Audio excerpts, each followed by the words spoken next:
Good evening all friends. आज हम लोग बात करने वाले हैं सौर मंडल यानी सोलर सिस्टम की। आज का हमारा बेहतरीन टॉपिक क्या रहने वाला है? सोलर सिस्टम यानी सौर मंडल। तो सौर मंडल में आज हम कौन सा पार्ट पढ़ने वाले हैं? ग्रहों के बारे में। आज हमारी क्या क्लास रहने वाली है? ग्रह आज हम लोग पढ़ने वाले हैं, जिसमें हमारी और भी क्लासेस सौर मंडल यानी सोलर सिस्टम की हो चुकी हैं, जिसमें हमने सूरज के बारे में पढ़ा और चंद्रमा के बारे में, वो भी हमारी क्लास कंप्लीट हो चुकी है। अगर आपने वो क्लासें नहीं देखी हैं तो सबसे पहले तो वो क्लासें देखी जाके, ताकि जो आने वाली हमारी आज की क्लास है वो अच्छे से आपको क्लियरिटी हो जाए, अच्छे से समझ में आ जाए। तो देखिए आज की हमारी क्लास क्या है? सोलर सिस्टम में आज हम लोग पढ़ने वाले हैं ग्रह यानी प्लेनेट्स। कौन सा हमारा टॉपिक है? ग्रह आज हम लोग पढ़ने वाले हैं। तो सबसे पहले तो सभी लोग एक बार लाइव सेक्शन को शेयर करें और क्लास को लाइक अवश्य कर दें। और सबसे इम्पोर्टेंट बात है कि क्लास को बीच में छोड़ के ना जाएं आप लोग, ताकि जो भी क्लास हो उसमें आप जो भी इम्पोर्टेंट पॉइंट बने वो आपसे छूटने नहीं चाहिए। देखिए कोई भी क्लास होती है, अगर आप उसे बेसिक से लेकर टॉप तक यानी शुरू से लेकर अंत तक देखते हैं तो क्लास जब आपको पूरी समझ में आती है तो उससे क्वेश्चन आपका एक भी छूटता नहीं है। मेन मुद्दा हमारा यही है कि जो भी आज ग्रह से संबंधित क्वेश्चन बनेगा तो आपसे क्वेश्चन अगर पूछा जाएगा तो आज की क्लास से बाहर नहीं जाएगा। इसलिए सभी लोग क्लास को अंत तक देखें, जिससे सारे पॉइंट आपसे क्लियर हो जाएं। तो देखिए सबसे पहले तो हम बात करेंगे सौर मंडल। बेसिक ये हमारी क्लास हो चुकी है हालांकि, लेकिन फिर भी आज हम इस क्लास को, इस वर्ड को दोबारा से रिवाइज करेंगे क्या कि सौर मंडल क्या होता है। तो देखिए सौर मंडल क्या होता है? विभिन्न ग्रहों, उल्का पिंडों, क्षुद्र तारों आदि का जो समूह होता है वो क्या कहलाता है? वो हमारा कहलाता है सोलर सिस्टम। ध्यान से सुनिएगा सभी लोग, क्या कहलाता है? यानी जो छोटे छोटे तारे होते हैं, क्षुद्र तारे होते हैं, धूमकेतु होते हैं, विभिन्न ग्रह होते हैं, जब इन सबका एक समूह बनता है, जब ये एक समूह में इकट्ठे होते हैं तो ये क्या कहलाते हैं? तो ये पूरा एक सौर परिवार कहलाता है, यानी तब ये जाकर क्या कहलाता है? सोलर सिस्टम कहलाता है। अब जब हम सौर मंडल, हमने जान लिया कि सौर मंडल क्या होता है, अब हम लोग इसमें पढ़ेंगे ग्रह। तो अब हम ग्रह की डेफिनेशन भी जान ले, ताकि जो भी हमारी परिभाषा बने इससे हमें आसानी हो जाए याद रखने में कि ग्रह क्या होते हैं। तो देखिए ग्रह क्या होते हैं? वे पिंड जो अपनी कक्षा में निश्चित रहकर सूर्य की परिक्रमा करते हैं। क्या ये हमारा इंपॉर्टेंट पॉइंट है? और ये छोटी सी हमारी डेफिनेशन बनेगी कि वे पिंड जो अपनी निश्चित कक्षा में रहकर किसकी परिक्रमा करते हैं? सूर्य की परिक्रमा करते हैं। यानी जितने भी पिंड हैं छोटे से लेकर बड़े तक, अगर वो सूर्य की परिक्रमा करते हैं तो वो क्या कहलाते हैं? तो वो ग्रह कहलाते हैं। क्या कहलाते हैं? ग्रह कहलाते हैं। यानी सोलर सिस्टम में जो भी सूर्य की परिक्रमा करते हैं वो हमारे क्या कहलाते हैं? ग्रह कहलाते हैं। तो देखिए अब हम लोग ग्रह पढ़ने वाले हैं, तो सबसे पहले तो हमें डायग्राम बनाएंगे, यानी सौर प्रणाली। हम आपको लेकर कहाँ चलेंगे? सौर मंडल में आज हम सभी लोग पहुंचने वाले हैं। बेसिक से लेकर टॉप तक हम लोग क्वेश्चन करेंगे सौर मंडल के। तो देखिए सौर मंडल में सबसे हमारा मुख्य कौन सा ग्रह है या पॉइंट है हमारा? तो सौर मंडल का सबसे प्रधान कौन है? सूर्य। सौर मंडल का प्रधान क्या है? सूर्य सौर मंडल का मुख्य है। तो सूर्य से ही हम लोग प्रारंभ करेंगे और विधि उसके जो भी ग्रह हैं उन्हें भी जानेंगे। तो देखिए सबसे मुख्य हमारा क्या है? सबसे मुख्य है हमारा इसमें सूर्य। क्या है? सौर मंडल का मुखिया।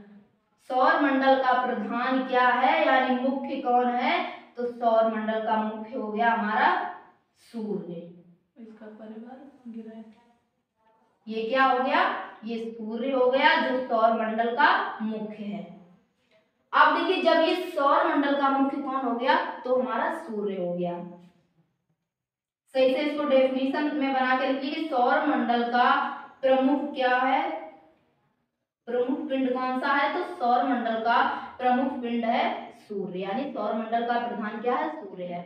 अब देखिए इसमें जो भी हमारे ग्रह बनेंगे वो किसके आसपास परिक्रमा करेंगे? सूर्य के आसपास परिक्रमा करेंगे। ये हमारी ग्रह की डेफिनेशन भी कहती है कि जो भी पिंड होते हैं वो अपनी निश्चित कक्षा में रहकर अगर सूर्य की परिक्रमा करते हैं तो वो क्या कहलाते हैं? ग्रह कहलाते हैं। अब देखिए जब ग्रह की परिक्रमा करेंगे सूर्य की सभी ग्रह, तो किस प्रकार करेंगे? इस तरह से परिक्रमा करेंगे, यानी यहाँ से लेकर यहाँ तक ये सारी परिक्रमा करेंगे इस तरह से। हम लोग ग्रह को एक साइड रखेंगे ताकि जो भी हमारा यहाँ पर डायग्राम बने हमें अच्छे से समझ में आ जाए कि ग्रह क्या होते हैं, उनके बारे में डिटेल से और भी जानकारी देंगे। तो देखिए इसमें हमारे कितने ग्रह होंगे, 8 ग्रह होंगे। कितने ग्रह होंगे हमारे, 8 ग्रह होंगे। तो देखिए 8 ग्रहों को इसी तरह से हम लोग इसमें मैप में दर्शाएंगे। कितने हो गए, 1 2 3 4 5 6, ये दिखाई पड़ रहा है आप लोगों को, 6 7 और 8, यहाँ तक दिखाई दे रहा है आपको। तो ये हमारे हो गए 8 ग्रह। अब देखिए ग्रह यहाँ पर कहाँ कहाँ है, तो सबसे पहले तो हमारा नजदीकी ग्रह कौन सा है, इसमें सबसे पहला इसमें हमारा ग्रह हो जाएगा बुध।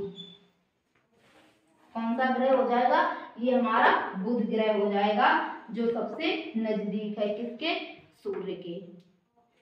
कौन सा ग्रह है ये हमारा, बुध। अगला इसमें हमारा कौन सा ग्रह आएगा, तो अगला हमारा ग्रह आएगा इसमें शुक्र। कौन सा ग्रह आएगा, शुक्र। बुध शुक्र। अगला इसमें हमारा ग्रह कौन सा आएगा, पृथ्वी। पृथ्वी यानी जिस पर हम लोग रहते हैं, ये पृथ्वी तीसरे नंबर पर आएगी हमारी ग्रहों की श्रेणी में। अगला इसमें देखिए कौन सा हमारा रहेगा, अगला ग्रह हमारा इसमें रहेगा मंगल। कौन सा ग्रह है हमारा, मंगल ग्रह। ये कौन सा ग्रह हो गया, मंगल। अब देखिए जो ये 4 ग्रह हैं, इसके बाद क्या है, इसके बाद सौर मंडल में क्षुद्र तारों का एक समूह है, यानी यहाँ पर क्या है, क्षुद्र तारे विराजमान है। यानी क्वेश्चन आता है कि क्षुद्र तारे किन 2 ग्रहों के मध्य हैं।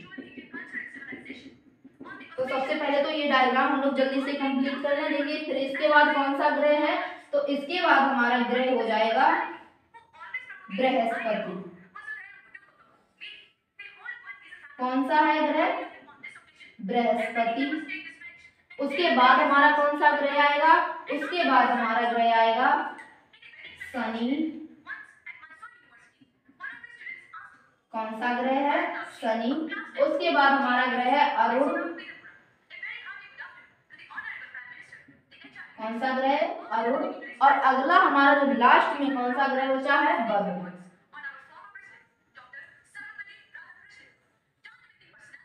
तो ये हो गए ग्रह।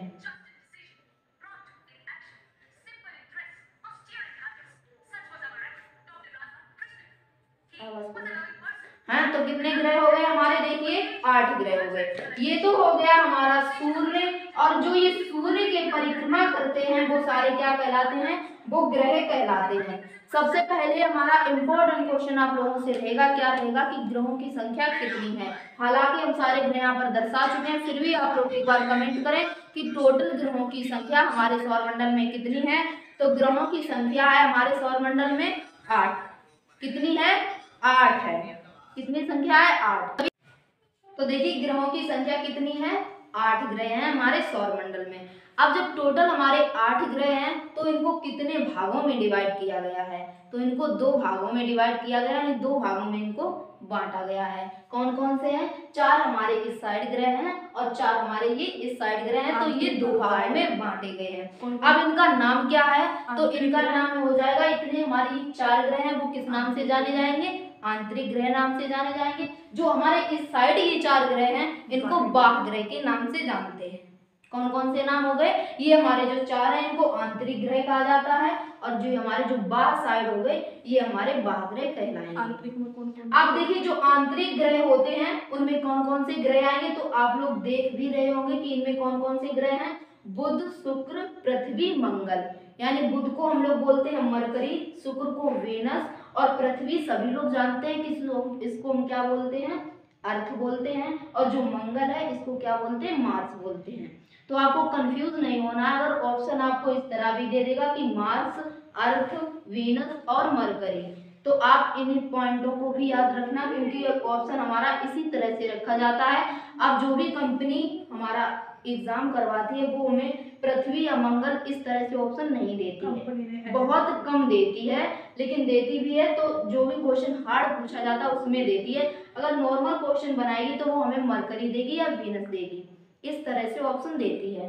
तो देखिए कितने प्रकार के हो गए, आंतरिक ग्रह और बाह्य ग्रह, दो प्रकार के हमारे ग्रह हो गए।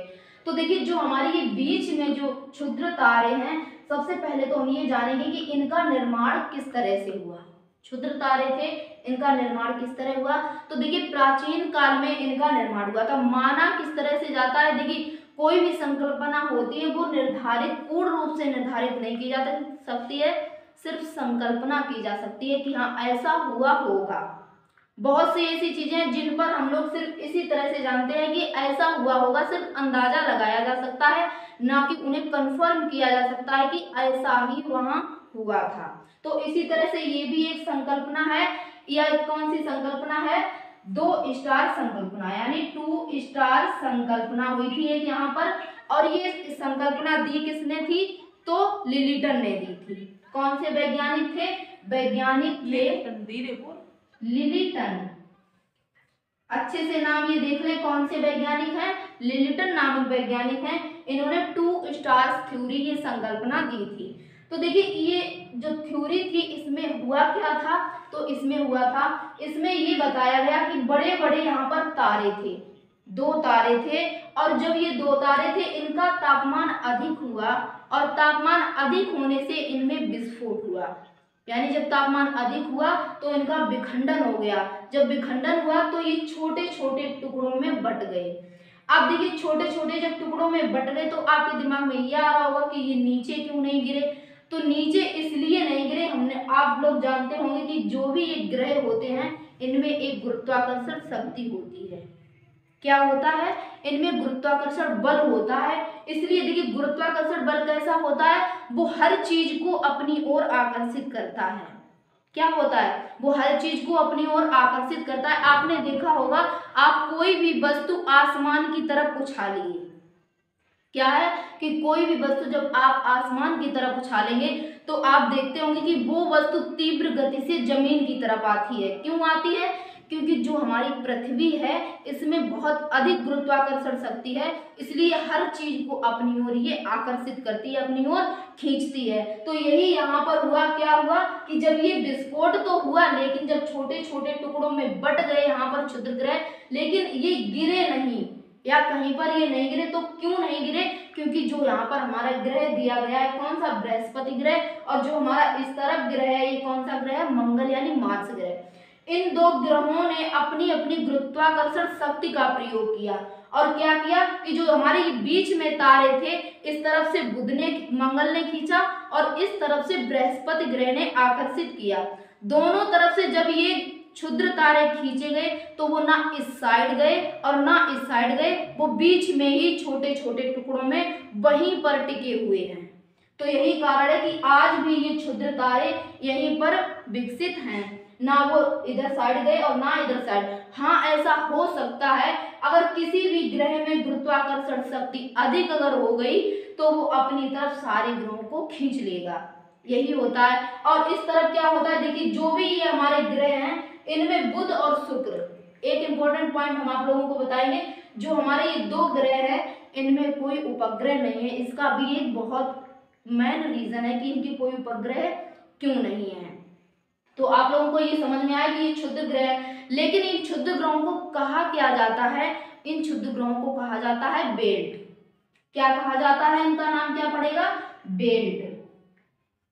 अब आप लोग सोच रहे होंगे कि बेल्ट क्यों कहा जाता है, बेल्ट क्यों कहा जाता है। तो बेल्ट इसलिए कहा जाता है, कोई भी अगर चीज होती है, कोई भी वस्तु होती है अधिक मात्रा में वहां पर होती है तो उसे क्या कहते हैं, बेल्ट कहते हैं। जैसे कोई भी हमारा समूह हुआ, कोई भी जाति का समूह, जैसे कहते हैं ना ये राजपूत बेल्ट है, ये कौन सा बेल्ट है, ये यादव बेल्ट है, और ये सिख बेल्ट है। बहुत सी कास्ट में भी हम बेल्ट, यानी बेल्ट का मतलब ये होता है कि कोई भी एक समुदाय है जिसकी मात्रा वहां पर अधिक है तो वो क्या कहलाता है, बेल्ट, बेल्ट और या पेटी कहलाता है। तो इसी तरह से ये जो हमारे क्षुद्र ग्रह हैं इनको क्या कहते हैं, बेल्ट या पेटी कहेंगे, क्योंकि जहां पर छोटी छोटी वस्तुओं की मात्रा अधिक होती है तो उसे बेल्ट कहते हैं। उम्मीद करते हैं आपको ये पॉइंट समझ में आया होगा। अब अगला पॉइंट इसमें देखिए हमारा क्या बनेगा। अगला पॉइंट इसमें हमारा बनेगा कि जो हमारे ये ग्रह हैं वो किस दिशा में परिक्रमण करते हैं, यानी जो परिक्रमा करते हैं, परिक्रमा का मतलब क्या होता है, सूर्य की परिक्रमा किस दिशा में करते हैं, इंपॉर्टेंट हमारा पॉइंट बनेगा। तो देखिए एक बहुत ही इसमें ट्रिक वाइज हम आपको बताएंगे कि कौन कौन से ग्रह हैं जो किस दिशा में परिक्रमा करते हैं।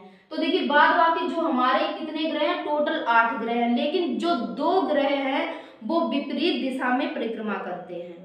विपरीत का मतलब आप जानते हो, यानी जो हमारे 6 ग्रह हैं वो पश्चिम से पूर्व दिशा की ओर परिक्रमा करते हैं और जो 2 ग्रह हैं वो पूर्व से पश्चिम की ओर परिक्रमा करते हैं। तो देखिए कौन कौन से ग्रह आप याद कैसे रखोगे, इंपॉर्टेंट बात यहाँ पर आती है। तो आप याद रखो, देखिए इस तरफ से हमारा हो जाएगा दूसरा, कौन सा हो जाएगा, जब इस तरफ से हम लोग चलेंगे तो इस तरफ से भी हम लोगों को दूसरा ग्रह मिलेगा, और जब इस साइड से हम लोग आएंगे तो इस साइड से भी हम लोगों को दूसरा ग्रह मिलेगा। तो देखिए नाम क्या क्या हो गए, नाम हो गए शुक्र और बुध। याद कौन सा क्या ट्रिक रखोगे इसकी, दूसरे नंबर पर यानी 2 नंबर वाले। 2 नंबर वाले क्या करते हैं, 2 नंबर वाले उल्टे काम करते हैं। कैसे काम करते हैं, उल्टे काम करते हैं। तो उल्टे काम से आप किस तरह याद रखोगे, 2 नंबर वाले उल्टे काम करते हैं, यानी 2 हमारे ग्रह उल्टी दिशा में परिक्रमा करते हैं। तो आपको बहुत ही अच्छे से उम्मीद करते हैं समझ में आ गया होगा ये पॉइंट। इस तरफ से लेंगे तो इस तरफ से भी दूसरा, इस तरफ से लेंगे तो इस तरफ से भी 2 नंबर वाला, यानी 2 नंबर के किस तरह से काम करते हैं, उल्टे काम करते हैं। तो कौन कौन से 2 ग्रह हैं जो उल्टे काम करते हैं यानी उल्टी परिक्रमा करते हैं, तो शुक्र और अरुण। शुक्र और अरुण ये क्या करते हैं, उल्टी परिक्रमा करते हैं। अब आप लोग ये सोच रहे हैं कि उल्टी परिक्रमा करते हैं तो किस दिशा में करते हैं। क्या हमारा क्वेश्चन पूछा यहाँ पर कि जो 2 ग्रह हैं उल्टी परिक्रमा तो करते हैं, हाँ इतनी बात हमें क्लियर हो गई, लेकिन किस दिशा में करते हैं हमें दिशा भी जाननी है। तो दिशा कौन सी होगी, शुक्र और बुध। दिशा हो जाएगी ये पूर्व से पश्चिम, पूर्व से पश्चिम दिशा में परिक्रमा करते हैं। ये भी हमारा ग्रह किस दिशा में परिक्रमा करता है, पूर्व से पश्चिम। अब देखिए जब ये पूर्व से पश्चिम में परिक्रमा करते हैं तो इन ग्रहों पर क्या होता है। देखिए जो हमारी पृथ्वी है ये तो किस दिशा में करेगी, पश्चिम से पूर्व में करेगी। बाद बाकी जितने भी हमारे ग्रह हैं, बुध हुआ, पृथ्वी हुई, मंगल हुआ, बृहस्पति, शनि और वरुण, हमारे जो 6 ग्रह हैं ये किस तरह से परिक्रमा करते हैं, तो इनकी परिक्रमा होती है पश्चिम से पूर्व दिशा में। इनकी दिशा क्या रहेगी, पश्चिम से पूर्व दिशा में इनकी परिक्रमा होती है। अब देखिए यहाँ पर हमारा पॉइंट क्या बनेगा, यहाँ पर हमारा ये पॉइंट बनेगा कि जब ये पूर्व से पश्चिम दिशा में करते हैं तो यहाँ पर सूर्यास्त किस दिशा में होता है और सूर्य उदय किस दिशा में होता है। क्वेश्चन ये हमारा इंपॉर्टेंट है एग्जाम के लिए, कौन सा, कि शुक्र पर सूर्योदय किस दिशा में होता है।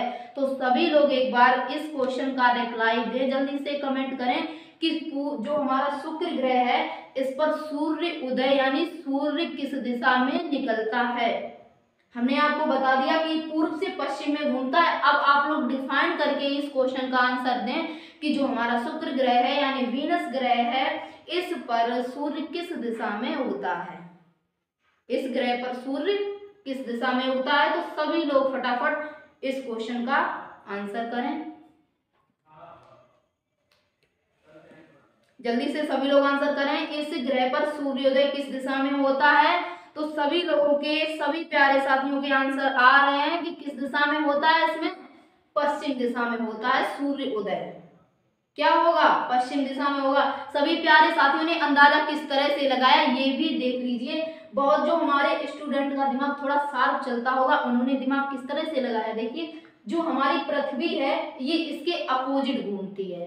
क्या, जो हमारी पृथ्वी है, मान लीजिए जो हमारी पृथ्वी इसके अपोजिट घूमती है, तो इसके जब हमारी पृथ्वी पर सूर्योदय पूर्व में होगा तो जो हमारा शुक्र है इस पर सूर्योदय कहाँ होगा, पश्चिम में होगा। बहुत इजी, दिमाग लगाने में अगर थोड़ा सा भी आपने दिमाग लगाया होता तो जल्दी से आंसर आ जाता। क्या, कि जो शुक्र है और पृथ्वी ये अपोजिट इसकी दिशाएं हैं, जब हमारी पृथ्वी पर सूर्योदय पूर्व में होता है तो हमारे जो शुक्र ग्रह है इस पर सूर्योदय किस दिशा में होगा, तो इस पर सूर्योदय पश्चिम में होगा। अब क्वेश्चन आप लोग ध्यान से देखिए एग्जाम में किस तरह पूछे जाएंगे। क्वेश्चन पूछा जाएगा कि जो शुक्र है इस पर सूर्योदय किस दिशा में होगा, तो सूर्योदय होगा हमारा पश्चिम दिशा में। सूर्यास्त किस दिशा में होगा, तो सूर्यास्त होगा ये हमारा पूर्व दिशा में। इसी तरह से जो हमारा अरुण है इस पर भी सूर्योदय किस दिशा में होगा, तो सूर्योदय होगा यानी सूर्य निकलेगा पश्चिम दिशा में, और सूर्यास्त यानी सूर्य अस्त कब किस दिशा में होगा, तो वो पूर्व दिशा में अस्त होगा। और बाद बाकी जितने भी ग्रह हैं उन पर पूर्व में सूर्य निकलता है और पश्चिम में अस्त होता है, जिस तरह हमारी पृथ्वी पर होता है। तो उम्मीद करते हैं ये सारे पॉइंट आप लोगों को क्लियर हो गए, जितने पॉइंट अब तक हमने बताए हैं। कौन कौन से, सूर्योदय, सूर्यास्त और पृथ्वी और बाद बाकी जितने ग्रह हैं किस दिशा में परिक्रमा करते हैं। अब देखिए अगला हमारा इसमें पॉइंट क्या बनेगा, अगला हमारा इसमें पॉइंट ये देखिए कि किस किस दूरी के अनुसार यानी सूर्य से दूरी के अनुसार ग्रहों को किस श्रेणी में हम लोग लगाएंगे। तो देखिए सबसे पहले तो जो हमारे ये ग्रह लगे हुए हैं, जो हमने डायग्राम बनाया है ये किस तरह से बनाया है, ये डायग्राम हमारे सूर्य से दूरी के अनुसार ही बना है। किस तरह से बना है, सूर्य से दूरी के अनुसार। किस तरह से बना है, सूर्य से दूरी के अनुसार ही ये डायग्राम हमने बनाया है।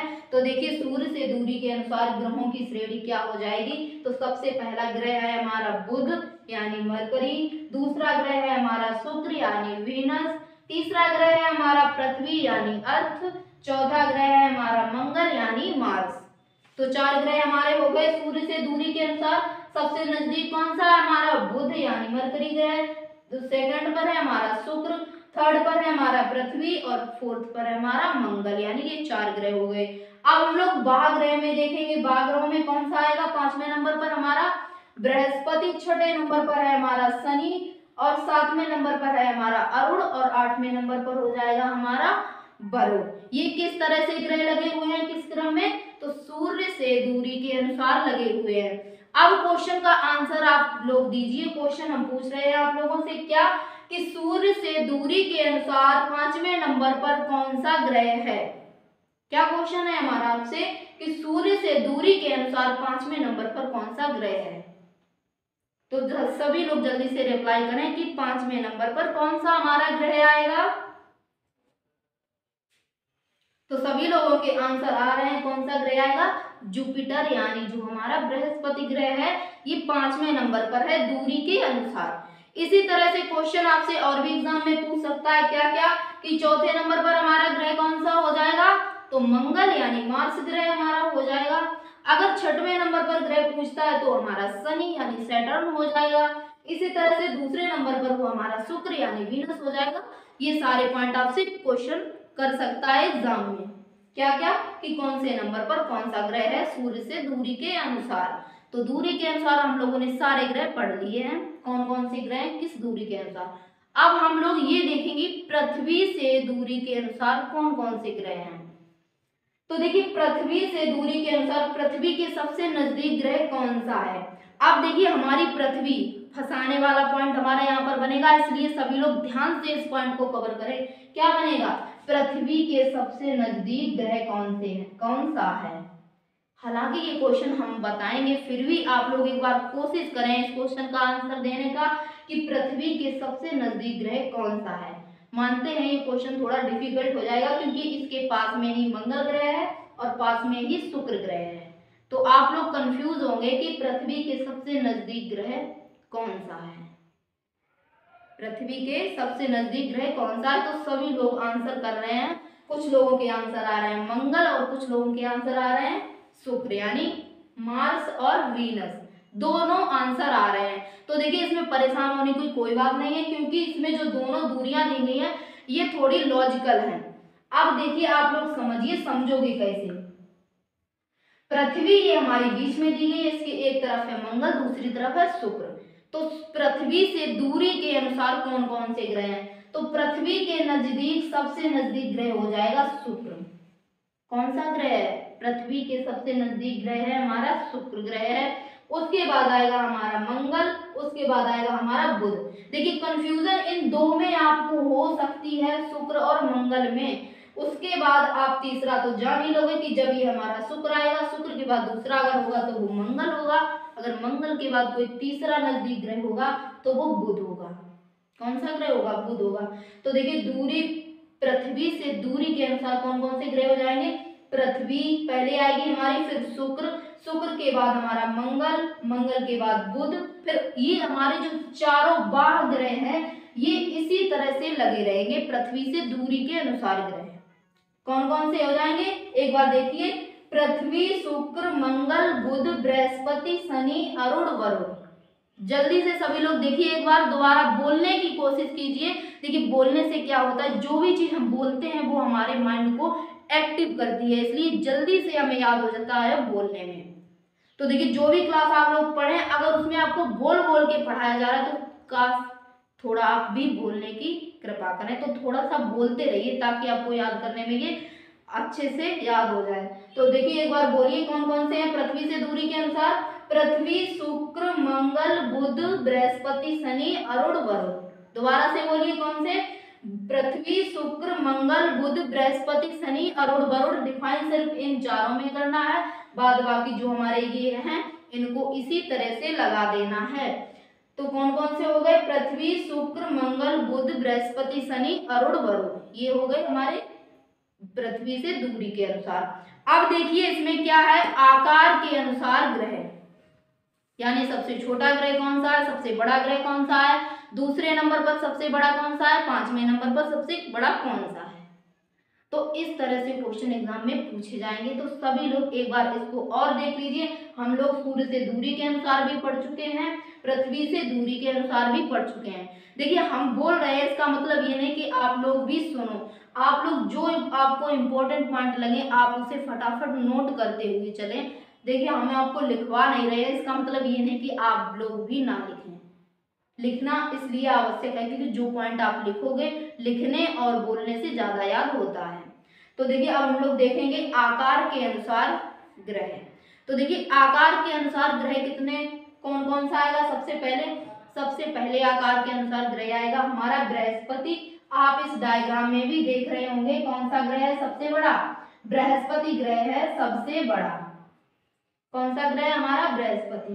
तो देखिए आकार के अनुसार एक बार रिवाइज कीजिए, बृहस्पति, शनि, अरुण, वरुण। कितने ग्रह हो गए? 4 ग्रह हो गए। ध्यान से देखिएगा सभी लोग, बृहस्पति, शनि, अरुण, वरुण।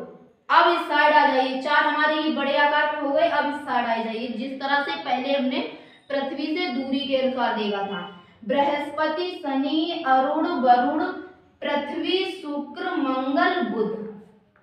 क्या कहोगे आप लोग कि बृहस्पति, शनि, अरुण, वरुण, पृथ्वी, शुक्र, मंगल, बुध, ये क्या हो गए? आकार के अनुसार हो गए। आप ध्यान से देखिएगा दोबारा से, फिर से बृहस्पति, शनि, अरुण, वरुण, पृथ्वी, शुक्र, मंगल, बुध, ये आकार के अनुसार हो गए। तो ये हमने 3 तरह से दूरियों के अनुसार पढ़ लिए, आकार के अनुसार, सूर्य से दूरी के अनुसार और पृथ्वी से दूरी के अनुसार। इतने टाइप से हम लोगों ने इनकी दूरियां जान ली हैं। अब देखिए इंपॉर्टेंट हमारा यहाँ पर पॉइंट अगला क्या बनने वाला है, अगला ये बनेगा कि हम लोग जो ये ग्रह दिए गए हैं इनके बारे में थोड़ा थोड़ा और जानते हुए चलेंगे। क्या? इनके बारे में और थोड़ी थोड़ी जानकारी देख लीजिए। तो देखिए जो हमारा बुध दिया गया है ये सबसे छोटा ग्रह है और जो बृहस्पति है ये सबसे बड़ा ग्रह है। तो अब हम लोग देखेंगे किसके बारे में? बुध के बारे में। अब बुध के बारे में हम लोगों ने एक पॉइंट छोड़ा था, अभी क्या छोड़ा था? हमने आपको बताया थी कि अब हम आगे क्लास में बताएंगे कि बुध और शुक्र ये 2 ग्रह हैं जिनके पास अपना कोई उपग्रह नहीं है। उपग्रह का मतलब क्या होता है? जैसे ये हमारी पृथ्वी है, इसका एक उपग्रह क्या है? चंद्रमा है। इसका उपग्रह क्या हो गया? चंद्रमा हो गया। तो इसी तरह जो हमारा बुध और शुक्र ये ग्रह है इनका कोई उपग्रह नहीं है। क्वेश्चन पूछा जाएगा कि ऐसे कौन से 2 ग्रह हैं या ऐसा कौन सा ग्रह है जिनका कोई उपग्रह नहीं है। तो ग्रह कौन से हो गए हमारे? बुध और शुक्र, ऐसे 2 ग्रह हो गए जिनका कोई उपग्रह नहीं है।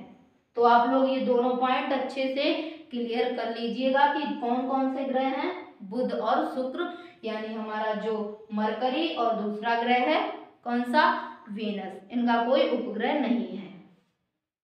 अब हम लोगों ने ये पॉइंट देख लिया। इसमें एक बात और हमने बताई थी, क्या बताई थी, कि इनका उपग्रह है नहीं, इतनी बात तो हम लोगों ने जान ली, लेकिन क्यों नहीं है इसका भी एक रीजन है। इसका रीजन क्या है, तो इसका एक मुख्य कारण है क्या, कि जब इसमें हमारे ग्रहों का निर्माण हुआ था, ग्रहों का जब निर्माण हुआ था उस समय जो भी, देखिए निर्माण के समय ही ग्रह बने और निर्माण के समय ही उपग्रह बने थे। क्या बने थे, जब ग्रहों का निर्माण हुआ, जब सूर्य का निर्माण हुआ, तभी इन ग्रहों का भी निर्माण हुआ था, और जो उपग्रह थे तभी उन उपग्रहों का भी निर्माण हुआ था। तो देखिए जब इन ग्रहों का निर्माण हुआ तो इनमें कुछ जो पिंड थे वो अलग हुए, क्या हो गए, कुछ पिंड टूटकर अलग हो गया। तो देखिए जो हमारी पृथ्वी थी, मान लीजिए पृथ्वी से समझते हैं, पृथ्वी एक ऐसा गोला था जो आग की तरह धधकता हुआ था, यानी बहुत ही इसमें गर्मी थी, बहुत ही आग की तरह जलता हुआ था। लेकिन इस पर जीवन कैसे संभव हुआ, जब इसकी घूर्णन गति थोड़ी धीमी हुई, इसमें थोड़ी ठंडक पैदा हुई, यानी जब ये पिंड थोड़ा ठंडा हुआ तो इस पर पानी, वाष्प जैसी आदि जो दशाएं हैं वो उत्पन्न हुई, उसके बाद इस पर जीवन संभव हुआ। तो इसी तरह जब इसमें ये ग्रह का निर्माण हुआ था तभी एक छोटा सा पिंड था जो इससे अलग बना रहा, किससे, हमारी पृथ्वी से अलग बना रहा, लेकिन अलग किस तरह से रहा, जिस तरह हमारी पृथ्वी घूर्णन करती रही तो ये भी उसके आसपास चक्कर लगाता रहा। हालांकि ग्रहों का ये होता है नियम कि कोई भी अगर पिंड उनके आसपास है तो वो गुरुत्वाकर्षण शक्ति के कारण अपनी ओर उसे एब्जॉर्ब कर लेते, यानी अपनी तरफ खींच लेते हैं। लेकिन पृथ्वी के जो हमारा ये पिंड था तो इसको पृथ्वी ने अपनी तरफ नहीं खींच पाया, क्यों, क्योंकि उस समय इसके पास ना तो ज्यादा गुरुत्वाकर्षण शक्ति थी, इसलिए उसने अपनी तरफ इसे खींच नहीं पाया। तो जो पिंड था ये, तो इस पिंड में जब इस पृथ्वी पर जीवन संभव हुआ तो ये पिंड था, इस पर भी थोड़ा बहुत ठंडक आई, लेकिन इस पर जीवन संभव नहीं हुआ क्योंकि इसमें कोई ना तो वायुमंडल था और ना अन्य जो वायुमंडलीय दशाएं होती हैं वो थी। तो ये एक ग्रह कहलाया। जब इसके आसपास ये चक्कर काटता रहा तो ये ग्रह कौन सा बना जाके, चंद्रमा ग्रह बना जाके, क्या ग्रह बना, चंद्रमा। तो इसी तरह इसमें हुआ, क्या हुआ, बुध और शुक्र में इनमें भी छोटे छोटे पिंड उत्पन्न हुए जब इन ग्रहों का निर्माण हुआ। लेकिन इसमें क्या हुआ, इसमें सूर्य देखिए अधिक नजदीक था, किन ग्रहों के, बुध और शुक्र जो हमारे ग्रह हैं इनके नजदीक होने के कारण, ये सूर्य के नजदीक थे, इसलिए जो भी पिंड इनसे टूटा वो किसमें शामिल हो गया जाके, वो सूर्य ने अपनी ओर से खींच लिया। सूर्य में बहुत अधिक गुरुत्वाकर्षण शक्ति है, इसलिए इन पिंड को भी, इनमें जो भी छोटे छोटे पिंड थे इनको अपनी तरफ खींच लिया। अब आप कहोगे इन पिंडों को अपनी तरफ क्यों नहीं खींचा, क्योंकि ये देखिए जो हमारे ये दो पिंड थे, इस तरफ ये हमारी पृथ्वी, मंगल, इस तरफ जो भी हमारे ग्रह बने थे ये इन पिंडों को अपनी ओर आकर्षित कर रहे थे, और जो सूर्य था ये अपनी ओर आकर्षित कर रहा था। तो देखिए जो भी छोटे छोटे इनके ग्रह बने थे इनको सूर्य ने अपनी ओर खींच लिया, लेकिन जो थोड़े बड़े आकार में थे इनको सूर्य ने अपनी ओर नहीं खींच पाया, इतनी उसमें गुरुत्वाकर्षण शक्ति नहीं थी। तो यही कारण है कि इनमें कोई उपग्रह नहीं है, बुध और शुक्र में। उम्मीद करते हैं कि आपको ये पॉइंट समझ में आया होगा कि कौन कौन से ग्रह हैं जिनका कोई उपग्रह नहीं है। तो कौन कौन से ग्रह हैं, बुध और शुक्र, जिनका कोई उपग्रह नहीं है। कारण क्या है, कारण ये है क्योंकि ये दोनों ग्रह सूर्य के नजदीक हैं। कैसे हैं, सूर्य के नजदीक हैं ये दोनों ग्रह। अब देखेंगे हम लोग इसमें एक एक पॉइंट करके कौन कौन सा ग्रह, इसकी विशेषता भी जान। तो देखिए अब हम लोग देखेंगे बुध के बारे में। तो ये हम लोगों ने देख लिया कि सबसे छोटा ग्रह बुध है, सबसे बड़ा ग्रह हमारा कौन सा है, बृहस्पति यानी जुपिटर हमारा ग्रह है। तो देखिए बुध के बारे में अब हम लोग जानेंगे। तो जो बुध है ये सूर्य की परिक्रमा कितने दिन में करता है, तो ये बुध करता है 8 दिन में, 88 दिन में, सॉरी कितने दिन में करता है, ये 88 दिन में सूर्य की एक परिक्रमा पूरी कर लेता है। अब देखिए इसमें अगला पॉइंट हमारा क्या बनेगा, तो अगला पॉइंट हमारा इससे बनेगा कि सूर्य के सबसे नजदीकी ग्रह है, ये आप लोग देख ही रहे होंगे। और जो हमारा बुध है इसमें टेम्परेचर देखिए रात और दिन में अलग अलग होता है। क्यों अलग अलग होता है, क्योंकि देखिए जो ये हमारा बुध है ये सूर्य के सबसे नजदीक है। तो देखिए जो इसमें रात होती है तो रात में टेम्परेचर 200 से कम पहुंच जाता है। कितना पहुंच जाता है 200 से कम, यानी रातें अति बर्फीली होती हैं। और जो दिन में टेम्परेचर होता है जब सूर्य इसके पास होता है तो इसमें टेम्परेचर कितना होता है, तो ये 200 से पार टेम्परेचर चला जाता है, यानी दिन में टेम्परेचर अधिक होता है और रात में टेम्परेचर कम होता है। और इसका कोई उपग्रह नहीं है, ये तो हमने आपको बता ही दिया है। अब अगला ग्रह इसमें देखिए कौन सा है, शुक्र। आराम धीरे धीरे बताए। कौन सा ग्रह है, अगला ग्रह हमारा दिया गया शुक्र यानी वीनस ग्रह दिया गया है। तो देखिए इसको क्या क्या कहते हैं, इसमें हमारा सबसे पहला तो पॉइंट यही बनेगा कि सौर मंडल का सबसे चमकीला ग्रह कौन सा है, तो सौर मंडल का सबसे चमकीला ग्रह है शुक्र। कैसा है, सबसे चमकीला, यानी सबसे ज्यादा ब्राइटनेस किस ग्रह में है, तो सबसे ज्यादा ब्राइटनेस है शुक्र ग्रह में यानी वीनस में। क्यों है, इसका भी एक रीजन है, क्योंकि जो हमारा शुक्र ग्रह है इस पर क्या है, कार्बन डाइऑक्साइड जो गैस है 90 से लेकर 95 तक, यानी 90 से लेकर 95% तक इसमें कौन सी गैस है, तो कार्बन डाइऑक्साइड गैस है। अब इस गैस से ये गर्म ग्रह का इस तरह हुआ, तो गर्म ग्रह, हाँ देखिए गर्म ग्रह भी शुक्र को ही कहते हैं और चमकीला ग्रह भी शुक्र को ही कहते हैं। तो देखिए दोनों कारण इसके किस लिए हैं, क्योंकि इस पे कार्बन डाइऑक्साइड गैस की मात्रा अधिक है। आप सभी लोग जानते हैं कि जो कार्बन डाइऑक्साइड गैस होती है वो किस तरह की गैस होती है, वो अत्यधिक गर्म गैस होती है। और जो हमारी कार्बन डाइऑक्साइड गैस है इसकी वजह से ही ये ब्राइटनेस यानी अधिक चमकीला दिखाई देता है। और ये गर्म, इसका एक कारण और है, क्योंकि ये ज्यादा गर्म ग्रह क्यों है, क्योंकि जो इसमें वायुमंडल है, कौन सा ग्रह है, इस जो हमारा शुक्र ग्रह है इस पर वायुमंडल है, यानी इसका अपना वायुमंडल है।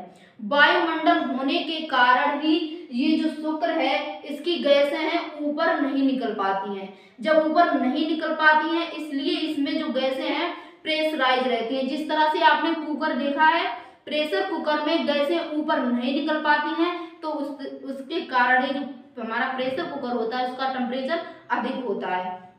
इसी तरह से हमारा कुछ शुक्र है कि जब इसमें अपना वायुमंडल है ये भी गैसें ऊपर जाने नहीं देता है, गैसों को अपने अंदर ही समाहित रखता है, तो उस तरह से ही इसमें अपना टेम्परेचर अधिक हो जाता है। इस कारण से इसे क्या कहते हैं, गर्म ग्रह भी कहते हैं। अब देखिए जो हमारा बुध था, आप सोचोगे कि जो हमारा ये बुध ग्रह है ये तो पास में है तो गर्म क्यों नहीं है, तो इसका भी यही कारण था कि इस पर अपना कोई वायुमंडल नहीं था, यानी जितनी भी गैसें इसमें बनती हैं वो सारी वायुमंडल के ना होने की वजह से ये आकाश में चली जाती हैं, यानी इस ग्रह पर नहीं रहती हैं।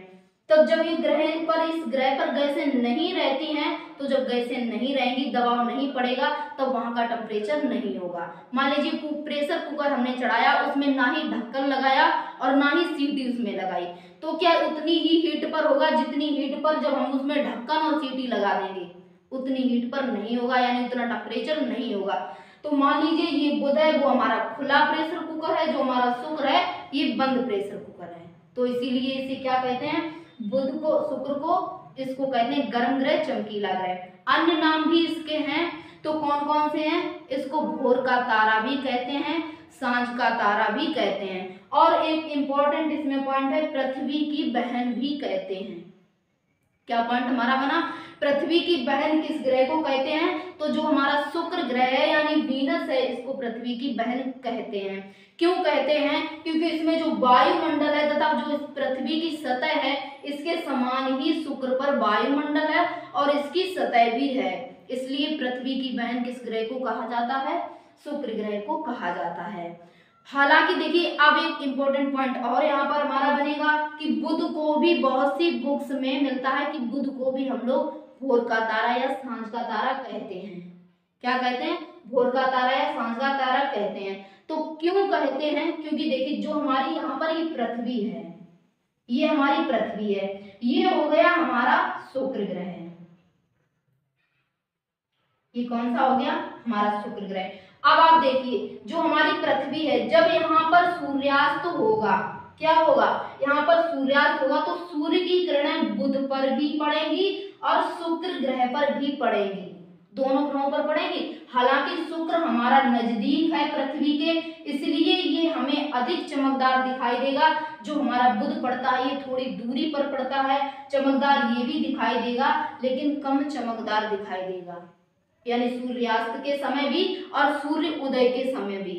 तो देखिए जो हमारा ये नॉर्मल एग्जाम होते हैं, जैसे मान लीजिए पुलिस, लेखपाल वगैरह और रेलवे, इन जो एग्जाम होते हैं इनमें ये नहीं दिया जाता है कि बुध को सांझ का तारा या भोर का तारा कहते हैं।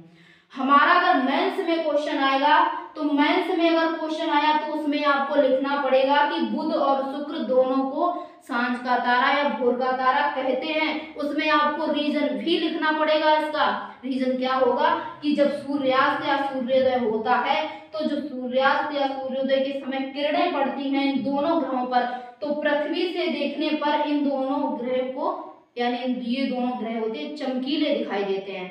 ये ज्यादा चमकीला दिखाई देता है, ये कम चमकीला दिखाई देता है, तो इसलिए इन दोनों ग्रहों को सांझ का तारा या भोर का तारा कहते हैं। ये हमारा मेंस के लिए क्वेश्चन बना जाके इम्पोर्टेंट। ठीक है, तो ये हमारे दोनों ग्रह कंप्लीट हुए। अब हम देखेंगे हम लोग पृथ्वी, यानी हम अर्थ के बारे में पढ़ेंगे। तो देखिए आज हम थोड़ा नॉर्मल इसके बारे में पढ़ेंगे, लेकिन अगली क्लास जो होगी तो हम एक पृथ्वी से संबंधित विशेष क्लास लेकर आएंगे, जिसमें पृथ्वी को हम 3 भागों में डिवाइड करके पढ़ेंगे। यानी उसकी विशेष क्लास रहेगी। अगर पृथ्वी से संबंधित क्वेश्चन पूछा जाएगा तो उस क्लास से हम आपको बाहर नहीं जाने देंगे। यानी क्लास में इतने सारे क्वेश्चन इतने सॉलिड होंगे कि क्वेश्चन आपसे बाहर से पूछा नहीं जाएगा। इतना क्वेश्चन हम आपको उसमें अच्छे अच्छे करवाने वाले हैं। तो देखिए पृथ्वी को नॉर्मल जान लीजिए। हम लोग कैसे जानेंगे कि पृथ्वी को नीला ग्रह कहते हैं। पहला तो क्वेश्चन हमारा यही बना जाके कि पृथ्वी को कैसा ग्रह कहते हैं, तो इसको नीला ग्रह कहते हैं। क्यों कहते हैं? क्योंकि यहाँ पर जो जल है वो कितने परसेंट है, 71% जल है और हमारी शेष 31% भूमि है हमारी। तो इसलिए सर्वाधिक पानी की वजह से इसको कैसे क्या कौन सा ग्रह कहते हैं, नीला ग्रह कहते हैं। अब देखिए तीसरे नंबर पर सर्वाधिक बड़ा ग्रह कौन सा है, 5वें नंबर पर, सॉरी कौन सा हो जाएगा हमारा 5वें नंबर पर सर्वाधिक बड़ा ग्रह हो जाएगा पृथ्वी। क्यों? क्योंकि हमारा यहाँ से बड़ा था बृहस्पति, शनि, अरुण, वरुण और पृथ्वी। 5वें नंबर पर सबसे बड़ा ग्रह कौन सा है, तो 5वें नंबर पर सबसे बड़ा ग्रह है पृथ्वी। और इसका एकमात्र उपग्रह क्या है, तो इसका एकमात्र उपग्रह है चंद्रमा। कौन सा है, चंद्रमा उपग्रह है। अब हम लोग देखेंगे मंगल के बारे में। अगला हमारा ग्रह कौन सा हो जाएगा, मंगल यानी मार्स ग्रह। तो मार्स से हमारे इंपॉर्टेंट पॉइंट क्या बनेंगे, इस ग्रह को लाल ग्रह कहते हैं। क्या कहते हैं इस ग्रह को, लाल यानी रेड प्लेनेट्स कहते हैं इस ग्रह को। क्यों कहते हैं, इसका एक रीजन है, क्योंकि इसमें आयरन ऑक्साइड की अधिकता ज्यादा है। किसकी, आयरन ऑक्साइड की अधिकता ज्यादा है, इसलिए इस ग्रह को क्या कहते हैं, लाल ग्रह कहते हैं। अब देखिए इसके 2 उपग्रह हैं, कौन कौन से हैं, मंगल ग्रह के 2 उपग्रह हैं, डीमोस, कामा, फोबोस। कौन कौन से हैं, डीमोस, कामा, फोबोस 2 उपग्रह हैं। अब देखिए जब 2 उपग्रह हैं तो इनमें एक सबसे छोटा उपग्रह है, कौन सा है, जो हमारा ये डीमोस दिया गया है। कौन सा उपग्रह, हमारा जो डीमोस उपग्रह दिया गया है ये सौर मंडल का सबसे छोटा उपग्रह है। अच्छे से क्वेश्चन ये वाला नोट कीजिए, क्वेश्चन पूछा जाएगा अगर एग्जाम में कि सौर मंडल का सबसे छोटा उपग्रह कौन सा है, तो सौर मंडल का सबसे छोटा उपग्रह है डीमोस। इसके 2 उपग्रह हैं, डीमोस और फोबोस। इसको क्या कहते हैं, लाल ग्रह कहते हैं। ये इतने पॉइंट कंप्लीट हो गए। अब इसमें अगला हम लोग देखेंगे कौन सा ग्रह है हमारा, बृहस्पति यानी जुपिटर के बारे में देखेंगे। तो सबसे पहले तो हमारा यही क्वेश्चन बना जाके कि सौर मंडल का सबसे बड़ा ग्रह कौन सा है, तो सौर मंडल का सबसे बड़ा ग्रह है बृहस्पति यानी जुपिटर। इसमें अगला पॉइंट हमारा क्या बनेगा, अगला पॉइंट हमारा बना जाके कि इसके उपग्रह कौन कौन से हैं। क्या कि इसके उपग्रह कौन कौन से हैं, तो इसके उपग्रह तो अधिक हैं। तो कुल उपग्रह इसके कितने हैं, इसके उपग्रह माने जाते हैं 73 उपग्रह, यानी इसके 73 उपग्रह माने जाते हैं। लेकिन हमारा इंपॉर्टेंट पॉइंट यहाँ बना जाके कि मान्यता कितने ग्रहों को प्राप्त है, यानी मान्यता प्राप्त कितने उपग्रह हैं बृहस्पति के, तो मान्यता प्राप्त हैं 16 उपग्रह मान्यता प्राप्त। मान्यता प्राप्त कितने हैं, 16 उपग्रहों को मान्यता प्राप्त है। टोटल है कितने, 73 यानी 73 उपग्रह हैं बृहस्पति ग्रह के। अब एक क्वेश्चन इंपॉर्टेंट यहाँ पर और हमारा बनेगा कौन सा, कि जो बृहस्पति ग्रह है इसमें टोटल तो है हमारे 73 यानी 73 है उपग्रह, लेकिन सबसे बड़ा उपग्रह कौन सा है। क्वेश्चन आपसे पूछा जा रहा है कि सबसे बड़ा इसका उपग्रह कौन सा है, किस ग्रह का, बृहस्पति ग्रह का। तो सभी लोग अब जल्दी से रिप्लाई करें कि जो बृहस्पति ग्रह है इसका सबसे बड़ा उपग्रह कौन सा है। सबसे छोटा हम बता चुके हैं, सबसे छोटा किसका था, मंगल ग्रह का, जिसे लाल ग्रह कहते हैं, और सबसे छोटा उपग्रह था डीमोस, ये सौरमंडल का सबसे छोटा था। अब आप लोग जल्दी से कमेंट करें कि सौरमंडल का सबसे बड़ा उपग्रह कौन सा है तो हमारे बृहस्पति ग्रह का, लेकिन उसका नाम क्या है जो सौरमंडल का सबसे बड़ा उपग्रह है। तो सभी लोग जल्दी से रिप्लाई करें। तो सभी लोगों के आंसर क्या आ रहे हैं कि सौरमंडल का सबसे बड़ा उपग्रह कौन सा है, सौरमंडल का सबसे बड़ा उपग्रह है गयानीमेड। उसका नाम क्या है, गयानीमेड। ये सौरमंडल का सबसे बड़ा उपग्रह है। अब देखिए यहाँ पर अगला हमारा, देखिए अब ये बृहस्पति, एक और इम्पोर्टेंट हमारा इससे पॉइंट बनेगा कि जो हमारा ग्रह है सबसे जल्दी बृहस्पति हमारा ग्रह है जो सूर्य की परिक्रमा कर लेता है। क्यों कर लेता है, क्योंकि देखिए ये आकार में सबसे बड़ा है और कितने समय में परिक्रमा करता है, तो 9 घंटे में सूर्य की पूरी परिक्रमा कर लेता है।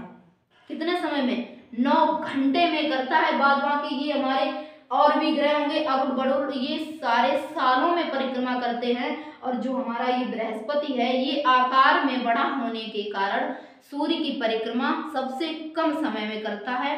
कितने समय में, 9 घंटे में कर लेता है। तो आपको उम्मीद करते हैं ये पॉइंट याद रहेगा कि सबसे कम समय में परिक्रमा पूरी कौन सा ग्रह करता है, जुपिटर यानी बृहस्पति ग्रह करता है। तो बृहस्पति ग्रह। अगला हमारा इसमें कौन सा ग्रह आएगा, शनि। अब हम लोग कौन सा ग्रह देखेंगे, शनि। तो शनि, इसमें तो सबसे इंपॉर्टेंट हमारा एक पॉइंट रहता है, क्या रहता है कि शनि में वलय होते हैं। वलय यानी छल्ले के आकार के हमें वलय दिखाई देते हैं, यानी जो शनि ग्रह होता है इसमें आसपास हमें छल्ले टाइप में दिखाई देते हैं। तो इसमें कितने वलय होते हैं, 7 वलय होते हैं, छोटे छोटे। कितने होते हैं, 7 वलय होते हैं शनि में। और देखिए शनि के उपग्रह कितने कितने हैं, तो शनि के उपग्रह हैं, देखिए उपग्रह तो टोटल है इसमें 62 यानी 62 उपग्रह हैं, लेकिन इसमें भी इसी तरह से हैं। मान्यता प्राप्त कितने हैं, मान्यता प्राप्त इसमें है 21 उपग्रह हैं। कैसे हैं, मान्यता प्राप्त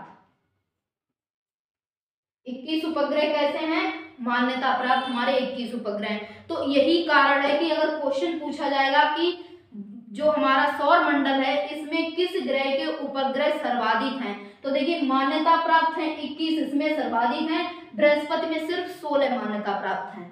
तो आपको टिक कौन सा करना है, शनि टिक करना है, क्योंकि जितने मान्यता प्राप्त होंगे वही हमारे अधिक कहलाएंगे। तो इसमें 21 अधिक हैं और इसमें 16 है, तो शनि में सर्वाधिक उपग्रह हम लोग आंसर करके आएंगे। अब देखिए इसमें ग्रह कौन सा है सबसे बड़ा, उपग्रह, सॉरी क्या है, उपग्रह। तो शनि का सबसे बड़ा उपग्रह है टाइटन, सबसे बड़ा उपग्रह। सबसे बड़ा उपग्रह कौन सा है, टाइटन। देखिए सबसे बड़ा ग्रह था हमारा बृहस्पति, उसका सबसे बड़ा ग्रह था गयानीमेड। दूसरा सबसे बड़ा ग्रह है शनि, उसका दूसरा सबसे बड़ा उपग्रह कौन सा है, टाइटन।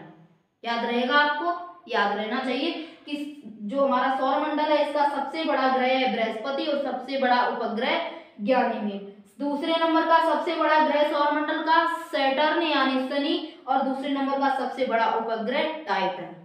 उम्मीद करते हैं आप लोगों को ये इतनी बात समझ में आई होगी। शनि से संबंधित टोटल ग्रह हैं, उपग्रह हैं 62, मान्यता प्राप्त 21 हैं, और सबसे बड़ा उपग्रह कौन सा है, तो टाइटन है। अगला इसमें देखिए हमारा कौन सा ग्रह आएगा, अरुण। कौन सा आएगा, अरुण यानी यूरेनस। तो देखिए जो हमारा अरुण ग्रह है इसको क्या क्या कहते हैं, इसको कहते हैं झुका हुआ ग्रह भी कहते हैं, यानी झुका हुआ नहीं सॉरी लेटा हुआ ग्रह कहते हैं। क्या कहते हैं, लेटा हुआ ग्रह। क्वेश्चन पिछली बार एग्जाम में ये आ चुका है कि लेटा हुआ ग्रह किसे कहते हैं, तो इसकी अधिक झुकाव के कारण ये लेटा हुआ दिखाई देता है। यानी जब ये अधिक झुका हुआ है इस तरह का, इसलिए ये लेटा हुआ दिखाई पड़ता है, इसलिए इसे क्या कहते हैं, लेटा हुआ ग्रह कहते हैं। एक पॉइंट और हमारा इससे इंपॉर्टेंट बनेगा, क्या कि हरा ग्रह किसे कहते हैं। लेटा हुआ कहते हैं ग्रह हम अरुण को, लेकिन हरा ग्रह किसे कहते हैं, तो हरा ग्रह भी हम लोग कहते हैं अरुण को। क्यों कहते हैं हरा ग्रह, इसका भी एक रीजन है। क्या रीजन है, क्योंकि इसमें मीथेन गैस की अधिकता ज्यादा है।